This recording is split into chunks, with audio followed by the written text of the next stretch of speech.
Welcome to saw kitchen. ఈరోజు మనము మటికాయలు వంకాయలు పులిహోర చేస్తున్నామనండి. సో మటికాయ వంకాయ పులిహోర ఎలా చేయాలో స్టార్ట్ చేద్దామండి.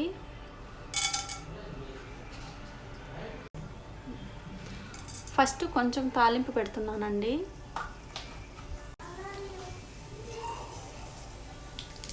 శనగపప్పు, ఆవాలు, జీలకర్ర కొంచెం వేసానండి. రెడ్ చిల్లీ, నెక్స్ట్ గార్లిక్ అండి, అలాగే ఆనియన్, కర్రీ లీవ్స్. తాలింపు అంతా కూడా కొంచెం ఫ్రై అయిన తర్వాత నెక్స్ట్ వంకాయలు యాడ్ చేస్తున్నానండి. నెక్స్ట్ మటికాయలండి. నెక్స్ట్ మటికాయ వంకాయలు యాడ్ చేసిన తర్వాత మిక్స్ చేసుకోవాలండి. ఇక్కడ మటికాయ వంకాయ కూడా 750 గ్రామ్ క్వాంటిటీ చేస్తున్నానండి. దానికి సరిపడా ఇంగ్రీడియంట్స్ వేస్తున్నానండి.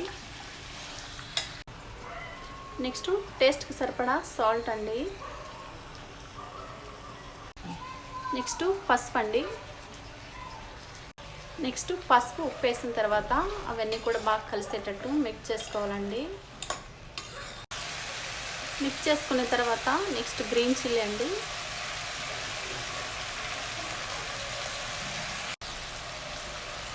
లైట్గా కొత్తిమీర యాడ్ చేస్తున్నానండి. 5 మినిట్స్ టొమాటో మటికాయలు ఉడికిన తర్వాత నెక్స్ట్ టొమాటో యాడ్ చేస్తున్నానండి.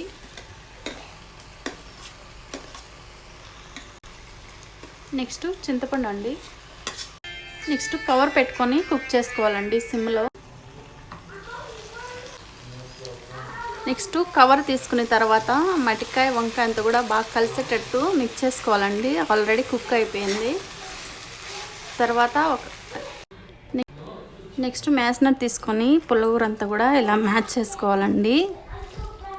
నెక్స్ట్ పులిహోరకు కొంచెం తాలింపు పెడుతున్నానండి. ఉద్దిపప్పు, నెక్స్ట్ శనగపప్పు, తర్వాత జీలకర్ర, నెక్స్ట్ ఆవాలండి, నెక్స్ట్ రెడ్ చిల్లీ అండి, నెక్స్ట్ గార్లిక్ అండి, next curry leaves, next onion అండి.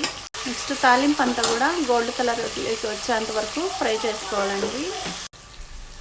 నెక్స్ట్ మెంతి పౌడర్ అండి. నెక్స్ట్ లైట్గా ఇంగువ యాడ్ చేస్తున్నానండి.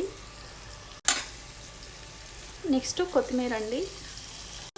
నెక్స్ట్ అవన్నీ కూడా బాగా కలిసేటట్టు మిక్స్ చేసుకోవాలండి.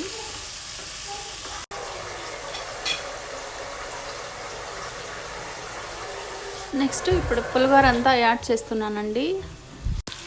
పులిహోర అంతా యాడ్ చేసిన తర్వాత ఇదంతా కూడా బాగా కలిసేటట్టు మిక్స్ చేసుకోవాలండి.